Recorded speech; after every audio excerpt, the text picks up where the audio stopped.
কি রে বনু, তোর প্যাকিং হলো? একটুও কিন্তু লেট করা যাবে না আজকে, তাড়াতাড়ি সব করে ঘুমিয়ে পড়তে হবে, নাহলে কিন্তু সকালে তাড়াতাড়ি উঠতে পারবো না। হ্যাঁ হ্যাঁ, এই তো হয়েই এসেছে, এক্ষুনি হয়ে যাবে, দাঁড়া।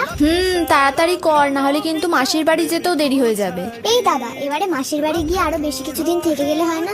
ওখানে কত মজা আনন্দ হয় বলতো, আর মাসিমণি কত কিছু রান্না করে খাওয়ায়। উফ, আচ্ছা আচ্ছা, সে নয় দেখা যাবে, তুই আগে তো ঘুমা তাড়াতাড়ি, না হলে দেখবি সকালে উঠতে দেরি হয়ে যাবে। এই জগা, বনু ওঠ, দেখ সকাল হয়ে গেছে, মাসির বাড়ি যাবি না? ওঠ তাড়াতাড়ি। হ্যাঁ উঠছি উঠছি, দাঁড়া। এই বনু, তোর হলো? সেই কখন থেকে রেডি হচ্ছিস বলতো? তাড়াতাড়ি কর, তোর জন্যই লেট হবে দেখবি এবারেও। আরে হয়ে গেছে, দাঁড়া। আর দেখ, 1 বছর পর মাসির বাড়ি যাচ্ছি, রেডি হবো না নাকি ভালো করে একটু? উফ বাবা, তোদের ঝগড়া করা হয়ে গেলে চ এবার বেরোই আমরা, সবাই আমাদের জন্য ওয়েট করছে তো নাকি? হ্যাঁ চ চ, হয়ে গেছে। তাহলে এবার আমরা বেরোই।